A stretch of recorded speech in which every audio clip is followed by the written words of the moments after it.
All right, I think I saw Majestic take a nibble of those pecans. Oh yeah, she's busted. Hey, Although, is there anything that smells better than cinnamon roasted pecans? I mean, remember like going into the mall? As soon as you walked into the mall, you smelled them. Yeah. Now we're all hungry. Thank you. You're welcome. Well, we do have some weather to talk about, though. That heat that we're seeing coming back.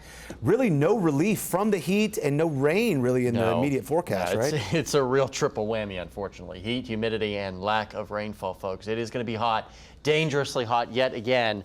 We'll start off with what we can expect. You can see the worst of the heat tomorrow, just barely nibbling on the area. Most of it staying back to the west and the southwest with that heat dome, where they're expecting really dangerous heat indices. But as we get into Sunday, that starts to progress its way deeper into our area. So everybody gets in on the crazy temperatures and the really dangerous heat indices as well. And with this area of high pressure basically parked right over us, there will be little in the way of cloud cover, because high pressure, you get sinking air, and that just gets rid of most of the clouds for the most part. And you can see a more detailed look at our temperatures here over the next 5 days, flirting with 100 degrees. This is northwest Arkansas. This is not the River Valley. So northwest Arkansas will get on the fun as well. River Valley, just ridiculous numbers. Well, 100 to 104, maybe warmer than that. I might be a little conservative with some of these numbers. And heat indices, that heat index well above 110. It's hot everywhere. It's warm in Springdale right now.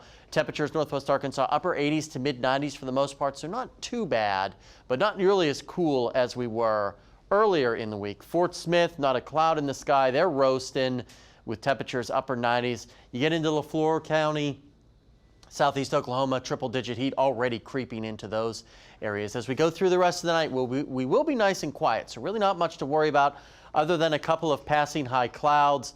Notice tomorrow morning. Remember a couple of days ago, these numbers were close to our high temperatures. Now there are morning lows. So we've totally flipped the script. Everybody right around 100 degrees by tomorrow afternoon. We don't cool off much Saturday night and into Sunday. Notice here Sunday morning temperatures still well into the 80s. Everybody's keeping an eye on Hurricane Hillary with a well-defined eye and center of circulation. It doesn't look right now like it's going through what's called an eye wall replacement cycle, but notice the convection broadening in those last couple of sweeps. Usually that's indicative of the overall wind field expanding, which you don't normally like to see. Still a Category 4 storm of winds of 130 miles an hour, making expected to turn toward the north, toward the Yucatan Peninsula, and then kind of straddle the coast, and it might make landfall right over San Diego, which again, Southern California has not had a direct hit or a landfall from a tropical system in the satellite era. So this is an unprecedented storm. 70s tonight, and then widespread 90s to near triple-digit heat for our Saturday. And it's hot. If you're going to Suhr NWA tomorrow, the final day for it is tomorrow. Severe day in northwest Arkansas on Sunday because of the dangerous heat and humidity. And then the heat just sticks around. It doesn't really go anywhere. Widespread dangerous heat in the River Valley over the next 7 days. And again, these numbers, some of these days might be a little bit conservative, so check back for updates. Stay with us. We're going to have more 4029 news at 5 after a short break.